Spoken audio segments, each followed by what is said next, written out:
This is The Strange Recital, a podcast about fiction which questions the nature of reality.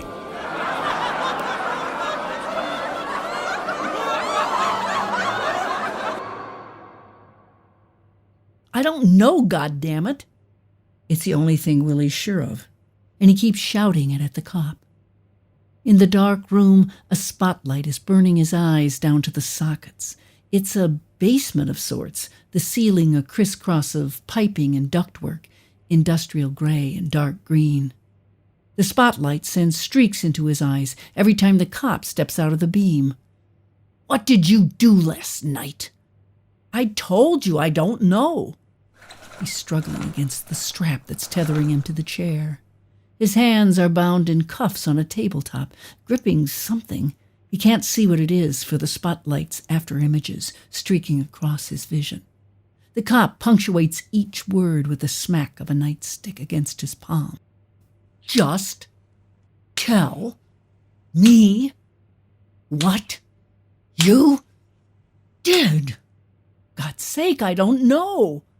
"Cinch this around his head," the cop says to his assistant, handing him a strap.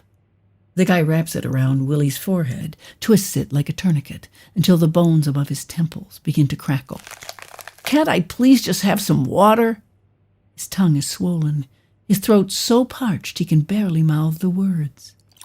The cop fills a shot glass with water, places it just out of reach. "Tell me what you did, and it's yours." He stares into Willy's eyes, his face looming so close that Willy can smell his fetid breath. He bangs a fist on the table over and over until the shot glass shatters on the floor. Willy is sobbing now, tears streaking down his cheeks onto his fists. Through the blur, he looks down at his hands. They're drenched with blood, not tears, and the cop's holding a big kitchen knife.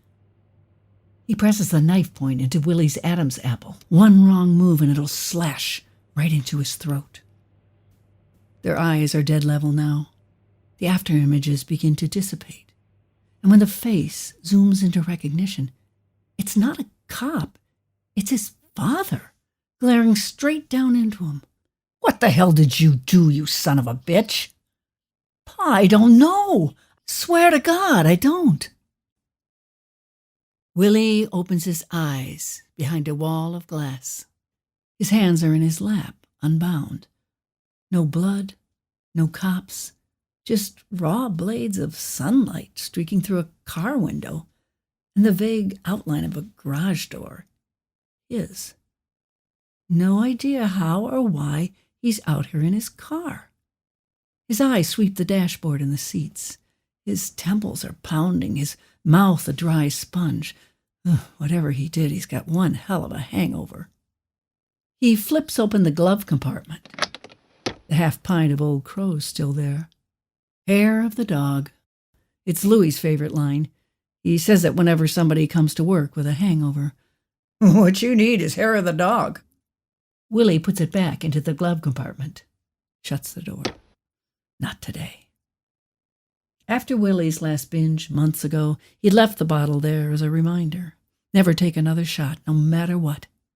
He'd been out in the garage that weekend, tuning up the car, the bottle in his back pocket.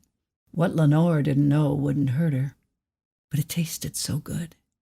He kept sneaking out to the liquor store, buying one half-pint after another. By Sunday afternoon, poor Lenore walked out into the garage and caught the worst of it. He remembers the screaming match before she grabbed Izzy and drove away to her mom's house. Next thing he knew, it was Monday morning, and he was sprawled on the couch with a parched mouth, a piercing headache, and a black hole where his memory should have been. When he went out to the garage to look for her car, it wasn't there. Just 4 half-pints, standing like soldiers on the windowsill, 3 of them empty. When Lenore finally came back, he thought she was lying, but the welts and bruises told the tale. She always comes back. He loves her for that. Feels like shit afterward. Vows never to touch a drink, and he means it. But after weeks or months, sometimes a year, the voices inside his head start cranking away, Go ahead, just one drink. You can handle it. And then another. And another. It's not the booze exactly. It's the things that drive him to it. His dad winding the screws down on him at work, bitching about every little thing until something snaps. Next thing he knows, he's on the couch, empty as a shot glass. No sign of his family. Yesterday was his last day at the chemical plant. He remembers that much. He'd been there almost a year, installing the piping for a new chemical process they were planning to develop. At quitting time, old man Muller called him into the office and poured him a glass of 7 Crown to thank him for his good work. He'd walked out of the office feeling like a big shot, stopping off at Frank's bar for a couple of Boilermakers before going home. Kenny Myers was there, shooting his mouth off as usual. He'd won a wad of money at poker, and he lined up 5 shots of whiskey on the bar. $10 to anybody who can drink all 5 of these in under a minute, he'd said. Willy took him up on it. Down them all in 52 seconds flat. Last thing he remembers, he was stumbling around the parking lot, looking for his car. Must have found it. Here he is behind the wheel.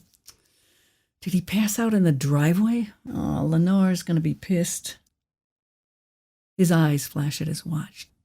Jesus Christ. Supposed to be at Mrs. Curtin's in 15 minutes and still in his dirty work clothes. No time to change. He stumbles out and heaves the garage door up. No sign of Lenore's car. Calm down. She probably drove Izzy to school. Christ. He'll have to track her down later, concoct a story. First, he needs to get to work. Try to fix his splitting head. He's streaking down St. Paul Street when he glances at the gas gauge. Empty? Shit. A few blocks later, he swerves into Eddie's garage. He can duck into the John while Eddie pumps the gas. Eddie saunters out of the door, a free tumbler in his hand. Lenore's collecting them. He could bring it home tonight, a peace offering. Hey, Willy, what'll it be, the usual? Yeah, $2, Ethel. I'm going to use your can, okay, Eddie? Sure thing. He walks to the bathroom, throws open the metal door. The smell of urine mixes with the nausea brimming in his gut. He pees forever, then turns on the faucet, running water into his hands and gulping it down. He splashes his eyes, slapping himself hard in the face with both hands. Wake up, asshole. Goddamn house calls. When he slides back into the front seat, Eddie's hanging the handle on the pump. That'll be $2, Eddie says, holding out a palm. Willy reaches into his back pocket. No wallet. What's left of his stomach lurches as he fishes around in the car seat. Geez, Eddie, I must have left my wallet home. Can I pay you later? I'm running late. Sure thing. Just bring it whenever. Eddie hands him a tumbler with rainbow stripes. He drives to the shop. Pa's truck's not there, thank God. He runs to the back room, grabs some washers and a roll of plumber's tape, then runs to the truck and heads down 4th Street. He knows why he's on the house calls and Louie's at Muller's finishing the job today. It was the job offer that riled Pa up. 6 months ago, old man Muller called him into the office. We are very pleased with your work, Willy. Through his thick German accent, Willy could hear the admiration in his voice. The Mullers were rich as thieves and nutty as bedbugs, but the smartest old Germans he'd ever met. Just doing my job, Mr. Muller. No, Willy, you've done a lot more than your job. A year ago, they'd built the annex for the new chemical process, and Willy had been their jack-of-all-trades. He'd designed the intricate routing plan for the piping, fabricating the supports and flanges for Mr. Muller's sketches. He could weld a pipe, fix a sputtering engine, and climb to the top of a tall smokestack for repairs in the same day. You see, Willy, we need someone with your skills full-time, and we'd like to offer you a position. I appreciate the offer, Mr. Muller. He pictured the look on Pa's face at the mere mention of leaving the business. We'll double what your dad's paying you and give you retirement benefits. The only benefit he'd ever got from Pa was a half-hearted hint that he might inherit the business when he finally kicks off. Son of a bitch will probably die in his work boots. Well, that's certainly tempting, Mr. Muller, but my dad depends on me. I understand, Willy, but we'll be opening a new factory in California soon. At the mention of California, Willy's heart had jumped. He thought back to his army days in Fort Ord, the walks down Cannery Row in Monterey, the girls with picnic baskets beneath the cypress trees. The best 2 years of his life.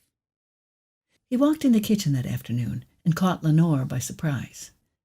"How'd you like to move to California?" "Are you serious?" "Yeah. Old man Muller offered me a job." "In California?" "Yup. They want to double my salary, then promote me in a year and send me out there.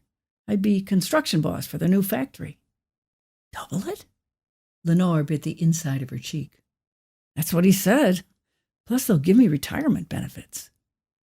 She fidgeted with her wedding ring. "I don't know, Willy. Your father'll have a fit." "I know." He could feel the heat of Pa's rage. "It's just so much to think about. Izzy's in school here, and we'd have to sell the house. And what if they laid you off for some reason? You could never go back to your dad." He pictured himself, hat in his hand, begging Pa to take him back. "Yeah, probably a bum idea. Nice to be asked, though." He'd tried to keep the offer a secret from Pa. But somehow the old man found out. "So I heard you're jumping ship here, signing up with Muller." "Where'd you hear a thing like that, Pa?" "Never mind, I just know." "Oh, it's just gossip, Pa. I wouldn't do a thing like that to you." His dad squinted sideways at him. "Why would somebody make that up?" "Damned if I know, Pa. Honest to God." But his father had his number, and today's the proof. He's on the house calls, and Lou's at Muller's. He turns onto Chambers Street, pulling into the Curtins' driveway, cutting the engine, and walking up the sidewalk, still steaming about the house calls. He spots a jack-o'-lantern on their front porch. And suddenly, the image of a smashed pumpkin and a butcher knife flashes before him. Did he carve a pumpkin for Izzy last night? More flashbacks begin to fire through his brain like gunshots. Loud banging on the front door last night. Lenore running to answer it. Izzy on the couch, wrapped in a blanket, asleep? It's coming back in bits and pieces now. He's running through the porch and out the back door, his feet slipping on wet grass. He pictures his car lurch sideways in the driveway. What the hell? He closes his eyes, desperate to slow down the cascade of images, zooming in, then receding, and slowly fading. "I'm so glad you came." When he opens his eyes, Mrs. Curtin is standing in the doorway, in a bathrobe and pin curls, a seat wrench and a paper bag in her hands. She's muttering about how her husband bought all these parts at the hardware store, and now the tub faucet's leaking worse than ever. He shakes the nightmares out of his head, gathers himself, turning the wrench over in his hand. Pete didn't try to replace the seat, did he? No, it's the bathtub faucet, not the toilet seat. He looks into the bag. Just as he thought. Couple of washers and a brass faucet seat. Leave it to a do-it-yourself plumber to strip a seat, he thinks, and turn a $5 job into a $50 mess. Don't worry, Mrs. Curtin. I'll take care of it. He walks down the hall. He knew it. No access door behind the tub. Bathtub's 100 years old. Seats probably stripped and stuck in the corroded threads. He'll have to cut a hole in the plaster to fix it, then make a new access door. A half-day's labor. Pete'll have a fit. He opens his toolbox and fishes around for a flashlight, pulling out a hacksaw blade instead. He turns the jagged metal over in his hands, trying to remember something. Suddenly, more images flash out of nowhere. A butcher knife? His hands gripped around Lenore's, both of them holding on to the knife. He's trying to wrest it out of her hand. Please let this be a nightmare. His stomach churns. He slams the toolbox shut, hurrying out to the kitchen. Sorry, Mrs. Curtin, but this is turning out to be a bigger job than I thought. Really? Pete said the parts only cost about $25. Well, I think the faucet seat's stripped, and I'm going to need to saw a hole in the wall to get it out from behind. His mind's exploding now. Gotta get out of here. Mrs. Curtin, I'll try to give you a fair price, but I really do need to go out and get some supplies before I know what everything will cost. I'll come back later, promise. He doesn't wait for an answer. Grabs his toolbox, barreling down the front steps and into the car, squealing tires all the way down the street. Houses and cars blur past on Gun Club Road. He pictures Lenore and Izzy in a pool of blood. Where are they this morning? In the hospital? A morgue? Was that a cop at the door last night? Was Izzy dead? Not asleep? By the time he careens into his driveway, he's starting to talk himself out of it. Maybe it's just that nightmare. The knife and the blood, the cop banging on the table. Probably just a crazy hangover dream. He pulls up the garage door. His stomach tightens. An hour gone by and still no car? He opens the front door, walks into the living room, spies the blanket on the couch. Lenore's not the best housekeeper, though. Nothing wrong with a blanket on the couch. When he veers into the kitchen, he knows it wasn't a dream.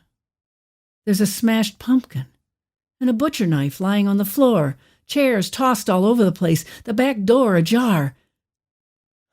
It looks like the scene of a bar fight. He sits on the couch in the dark, his head in his hands. Been there for hours. He gets up, walks in the front door, checks again for the sign of Lenore's headlights. Nothing but the dark driveway. Nobody answering at her mother's house. He's called a dozen times. He feels the familiar blackness creeping up. But this time it's real, not just the dark scenes in a nightmare. He sighs, rubs his eyes, opens the front door.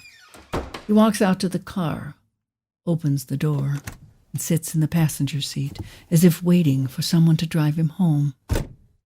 He glances in the rearview mirror, praying for a glimmer of headlights. Just the dark driveway. He sighs, snaps open the glove compartment, opens the whiskey, takes a long draw. He's already screwed. What the hell? That was Hair of the Dog, written and read by Susan Hynds. This story was first published in the literary journal Whiskey Blurt in 2022.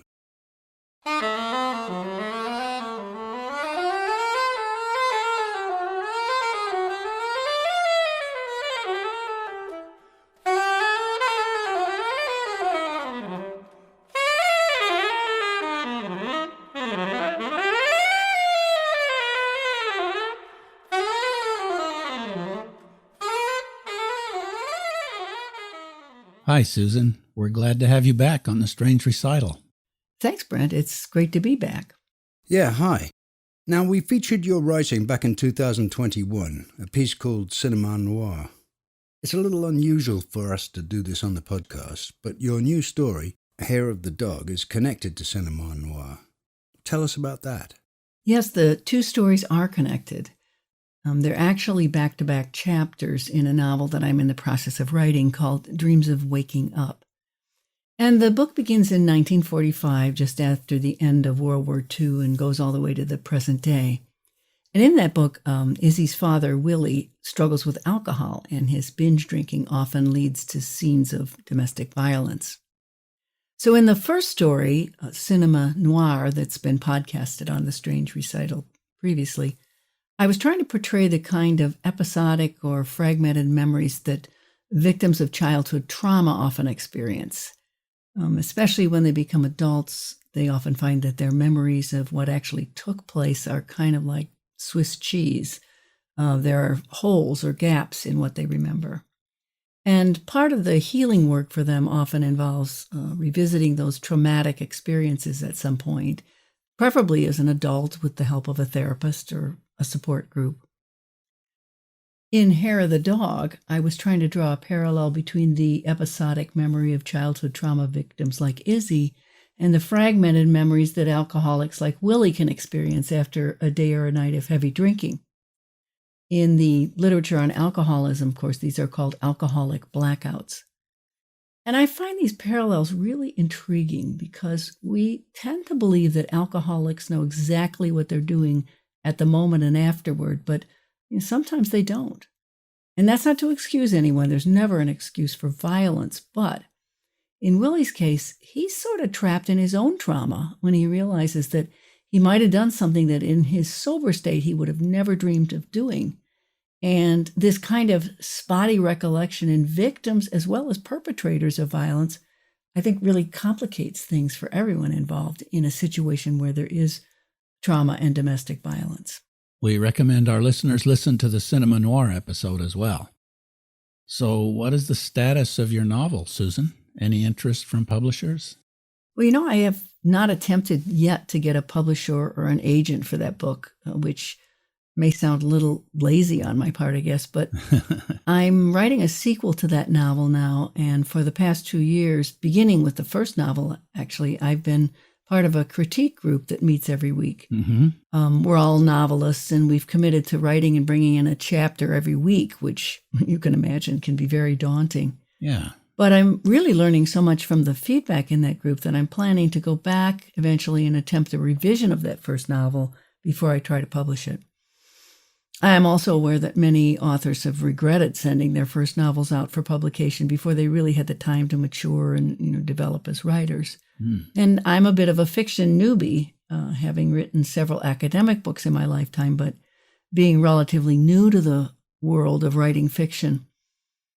It's kind of funny, but sometimes I find revision to be almost more interesting than creating a new chapter.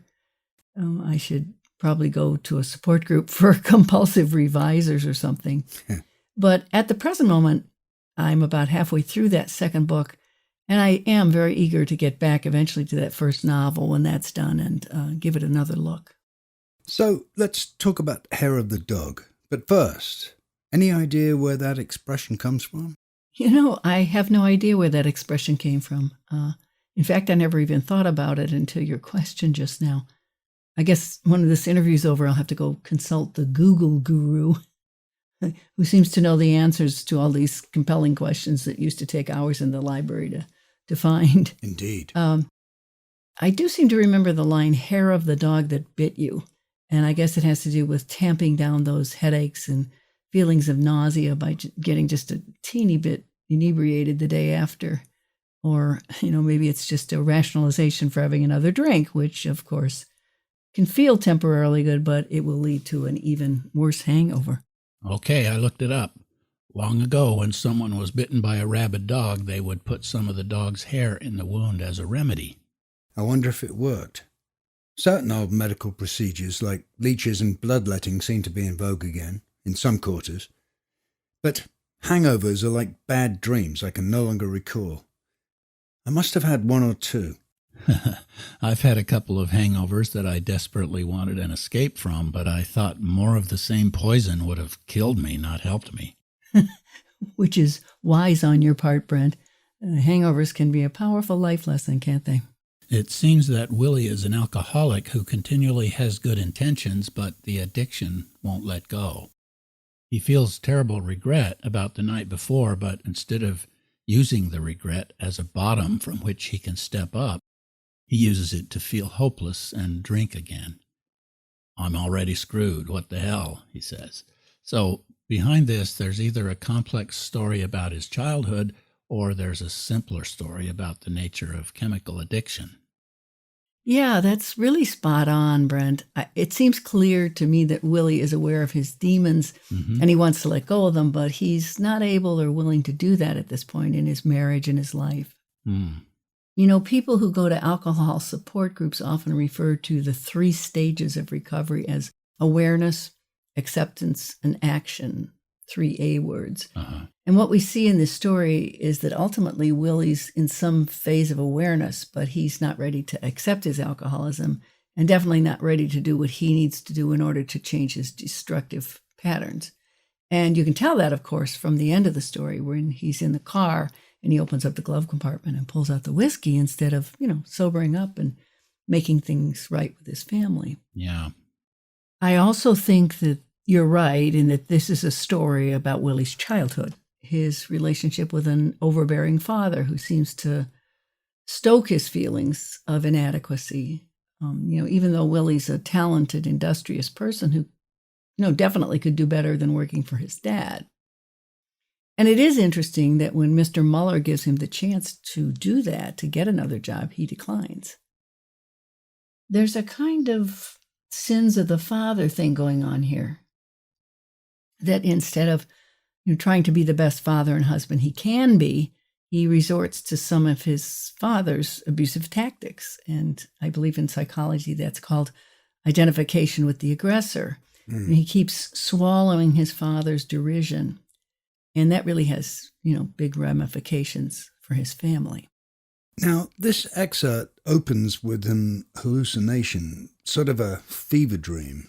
It's easy to picture it as one of those film noir scenes in high contrast black and white where the hero's been drugged or knocked out.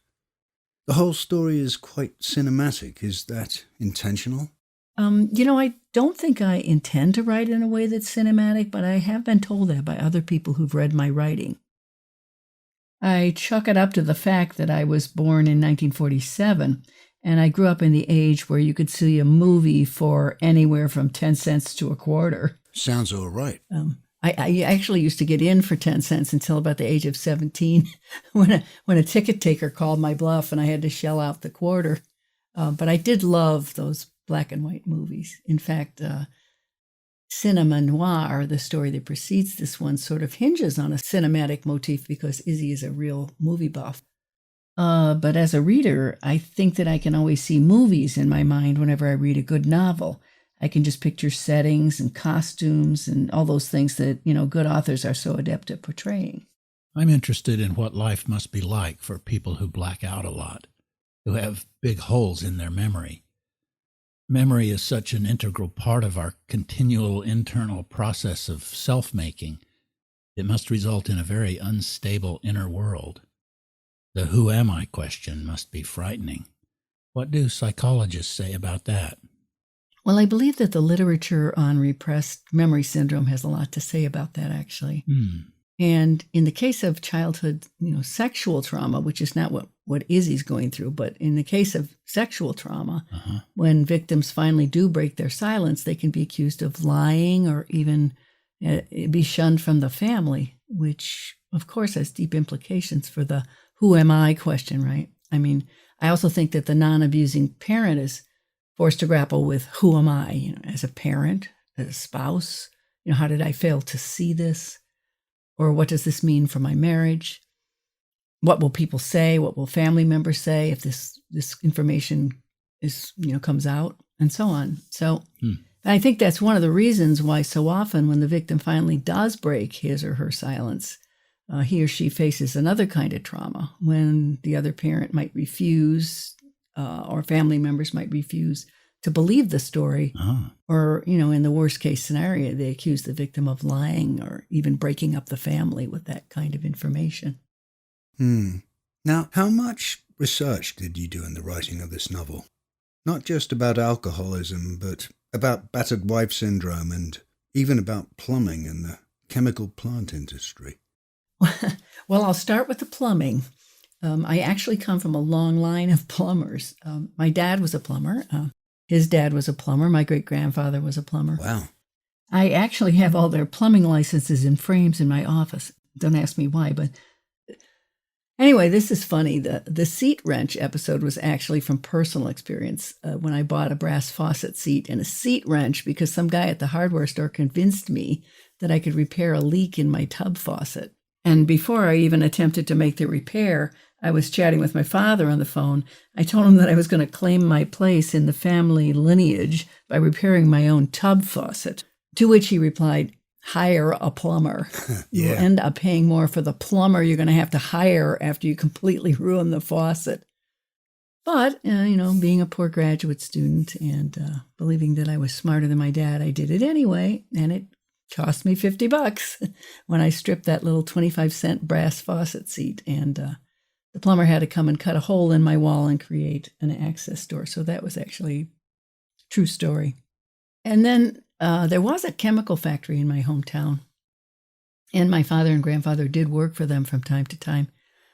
I learned afterward through research that chemical factories did hire plumbers and welders and pipe fitters a lot because of all the piping that was involved in the making of chemicals. You know, see those sci-fi movies where you see all those beakers and tubes and everything going to them. Well, there was a lot of piping involved, I guess, in producing chemicals, reactions and things. So, yeah, so that I kind of found that out later. I also did some research on alcoholic blackouts, and that was interesting for me because I discovered that when people drink a large quantity of alcohol really, really quickly, and Willie did this when he drank those shot glasses of whiskey at the bar in under a minute. When liquor is consumed in large amounts like that and very quickly like that, it often leads to those blackouts. And though I've never experienced one myself, I did base some of Willie's story on the story from a friend of mine who actually experienced some of these blackouts from time to time. And she told me that she would wake up the next morning not remembering a single thing that happened, but she knew it had to be bad because when she'd call her family members or friends and beg them to tell her what she did, they'd either, not believe that she couldn't remember it and accuse her of lying, or they would hang up on her. So often she never did find out what she'd done, and it was very, very disconcerting for her. Yeah.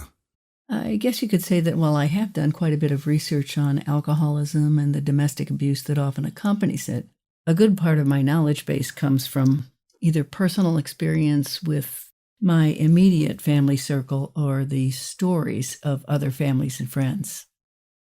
I did grow up in a small town, and in that town, it seemed like, there was a bar on every corner, and we called them taverns in the Midwest. You could go there for fried chicken on Fridays or dance to the jukebox music. It was kind of a neighborhood center in a way, but sadly, in the 1950s, we didn't have very good consciousness about alcohol. So many of the men in that community would get out of work at the factory, or wherever they worked and go immediately to the tavern. And some of them did not come home until very late, if at all.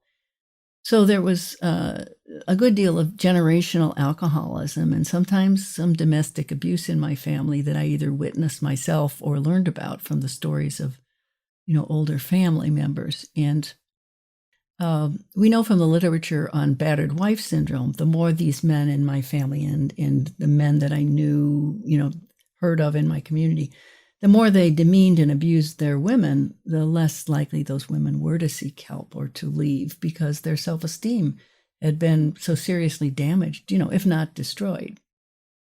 And you have to think about the fact that the story takes place in the 50s, and these women were housewives. They didn't have the means or the agency to leave a marriage, even a bad marriage. There were no child care centers or domestic violence shelters, and they were, quite frankly, trapped. Couldn't go anywhere else. So, I guess you could say that the research for this story came partly out of research and also partly from personal experience. Well, thank you for joining us again, Susan. Yes, thanks. And thank you for doing such a good job on the recording. It's been my pleasure. Thank you. Well, I wonder what dog is going to bite me tonight. I hope he doesn't have rabies. It's a bit like homeopathy. Bite the dog that bit you. Are you up to date on your rabies shots? This is The Strange Recital, on the web at thestrangerecital.com. The music on this episode was The Great Red Spot by Roscoe Mitchell. This is episode 23041. I don't know if this is a coincidence, but my dog just got a haircut.